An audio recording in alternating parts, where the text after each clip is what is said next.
জীবনে কখনো হতাশ হবেন না। জীবনে যাই হয়ে যাক না কেন কখনো হতাশ হবেন না। মনে রাখবেন আল্লাহ আপনার রব, আল্লাহ আপনার সাথে আছেন ইনশাআল্লাহ। এই সমাজ আপনাকে যেভাবে শেখায়, কিভাবে শেখায়, এই যে স্কুল, কলেজ, ইউনিভার্সিটি, চাকরি, বিয়ে, সন্তান প্রতিপালন, আর তারপর ইন্না লিল্লাহি ওয়া ইন্না ইলাইহি রাজিউন, এই তো শেখায় নাকি? সবসময় মনে রাখবেন যে আল্লাহ রাব্বুল আলামিনের পরিকল্পনাই আপনার উপরে সবচেয়ে বেশি অগ্রাধিকার যোগ্য, সমাজের পরিকল্পনা নয়। পরিবার আপনাকে চাপ দিচ্ছে, চাকরি পাস না, পড়াশোনা করিস না, হ্যাঁ পড়াশোনায় কেন তুই 80 নম্বর পাইলি না, কেন চান্স পেলি না, কবে চাকরি পাবি, কবে আমাদেরকে দেখবি, খাওয়াবি, পড়াবি, এই যে চাপগুলো চারপাশ থেকে আসে কি না? এতে করে অনেক যুবক দেখা যায় মাদকাসক্ত হয়, অনেকে দেখা যায় আত্মহত্যা করছে, ইদানিং করছে কিনা ভাই? এই শব্দটা থেকে আমি এই পয়েন্টটা আজকে লিখেছিলাম যে ভুলেও আল্লাহর প্রতি বিশ্বাস এবং তাওয়াক্কুল হারাবেন না। সমাজ যেভাবে শেখায়, সমাজ চারপাশে যে চাপ আপনাকে দিচ্ছে, এই চাপে নিজে গা ভাসিয়ে দিবেন না।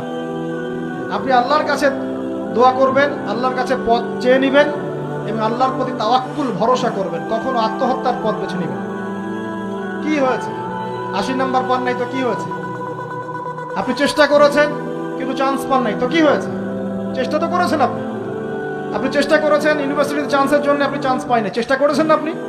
বাস, চেষ্টা করেছেন, পাই নাই, তাকদিরে ছিল পাই নাই, বাস। আমি আমার চেষ্টা করেছি। কখনোই আত্মহত্যার পথ বেছে নেবেন না। আর আমরা পিতা মাতাদেরকে রিকোয়েস্ট করব, কোনো অবস্থাতেই সন্তানকে এত বেশি চাপ দিবেন না যে সন্তানটার এই কোমরটাই ভেঙে চলে। এই সমস্যাগুলো দিন দিন বাড়ছে সমাজের মধ্যে। কেন এত চাপ দিচ্ছেন? তার প্রতিভা কোথায় খুঁজে বের করুন। তাকে জোর করে কেন টেনে লম্বা করার চেষ্টা করছেন? আমাদের সমাজে বাচ্চা হয়ে গেলেই তার পিঠে একটা সিল মেরে দেয়, হয় ডাক্তার না হলে ইঞ্জিনিয়ার। কেন? এর বাইরে কোনো প্রফেশন নাই? আমার সন্তানকে হয় ঢাকা বিশ্ববিদ্যালয়ে চান্স পেতে হবে, না হলে বুয়েটে, না হলে এখানে। এর বাইরে আর কোথাও পড়ারই জায়গা নাই। আর এখানে পড়লেই আমার ছেলে বা আমার মেয়ে একদম সবচেয়ে বড় জ্ঞানী হবে, অন্য কোনোভাবে হবে না, এটা গ্যারান্টি দেওয়া আছে? যারা সভ্যতা বিনির্মাণ করেছেন তারা কয়জন বড় বড় ডিগ্রি সার্টিফিকেট পেয়েছেন খুঁজে বের করে দেখেন। দেখেন খুঁজে বের করে। আমরা ফিলোসফির মধ্যে যে ফিলোসফারদের হিস্ট্রি পড়েছিলাম, তাদের মধ্যে বেশিরভাগই দেখা যায় স্কুলেও যায় নাই, কলেজেও যায়। আছে না এমন? আছে।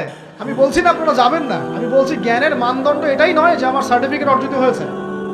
সার্টিফিকেটটাই জ্ঞানের মানদণ্ড নয় তো। হ্যাঁ, প্রতিযোগিতার একটা জগৎ আছে, আমাকে সে জগৎ উতরাতে হবে। আপনি চেষ্টা করবেন, যদি না হয় তাকদীরে ছিল, হয় নাই, বাস। হয় আমাকে আল্লাহ পাঠিয়েছেন তার ইবাদত করার জন্য, এখানে আত্মহত্যা করার জন্য আল্লাহ আমাকে পাঠান না। আমার জীবন যদি দিতেই হয় তাহলে আল্লাহর জন্য দিব ইনশাআল্লাহ। ঠিক আছে কথা? বাস, দুনিয়ার জন্য নয়। আল্লাহ পাক বোঝার তৌফিক দান করুন।